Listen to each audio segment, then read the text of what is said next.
In several South Asian countries, over the years, hundreds of thousands of lives have been lost in the battle between nationalists seeking to establish their own national state and some central authority.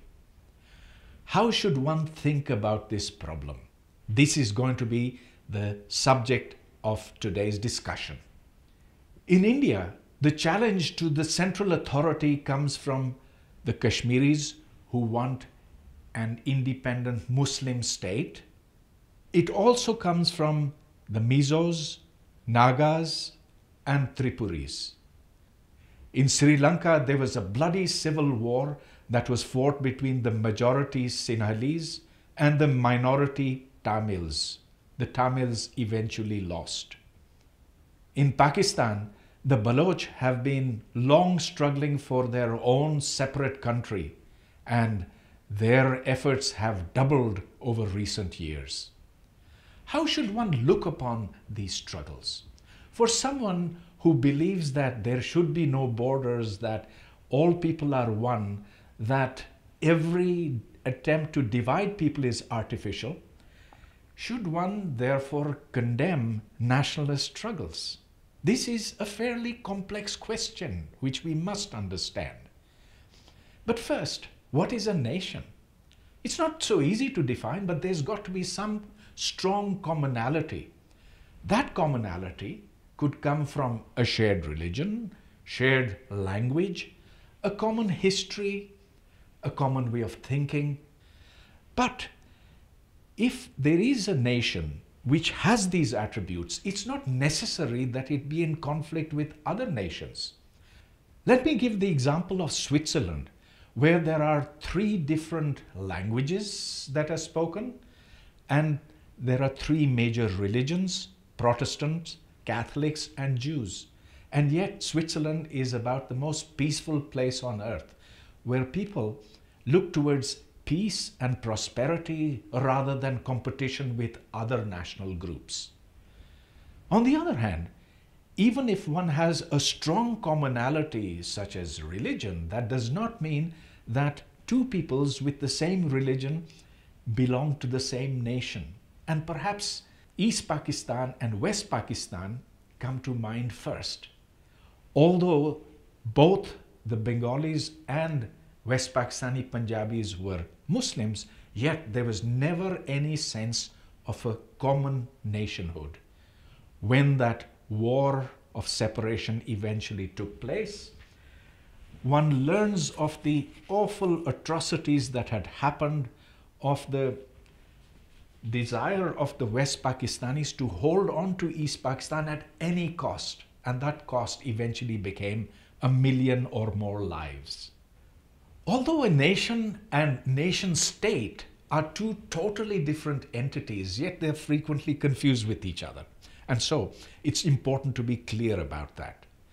A nation is people who are united by something common, common religion, common language, common history, etc. And nations have existed for a very long time, centuries perhaps. On the other hand, a nation state is a rather recent phenomenon.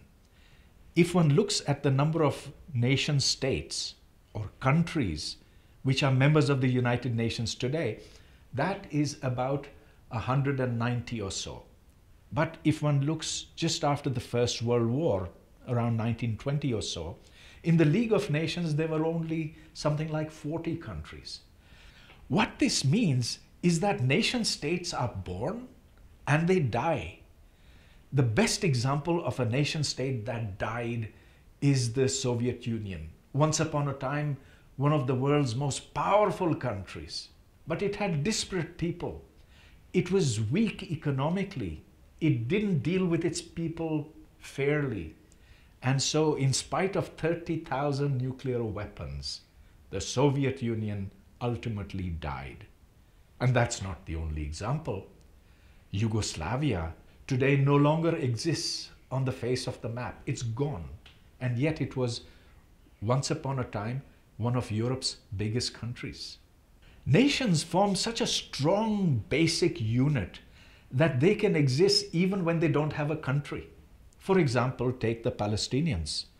Today, that means after 1947, they live in many different Arab countries, in the United States, Europe, elsewhere.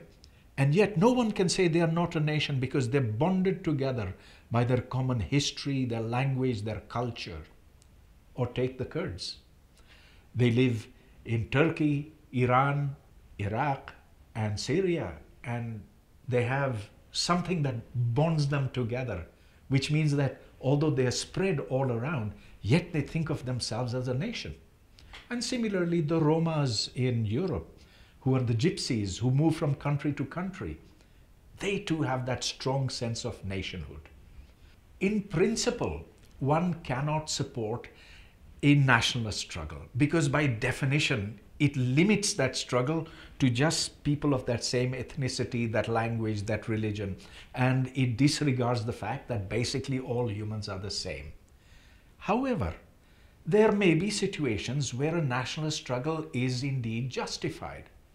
For example, if a people consider that they are being discriminated against by the leaders of a nation state or by the nation state's authorities, then it is natural that they should feel resentment. It is up to the leaders of the nation state to assure the different nationalities that comprise the nation state that they all have equal rights, equal opportunities, that their resources are not being exploited or misused. And it is only through a spirit of cooperation that these struggles can be diffused, that equal rights can be given to everybody. If that happens, then of course that's the best possible situation. But if it doesn't happen, then of course people do have to fight for their rights, and therefore one cannot pronounce a blanket judgment. But looking at history, one sees that countries have become more peaceful, that different nationalities have been incorporated into a wider framework, that of the nation state.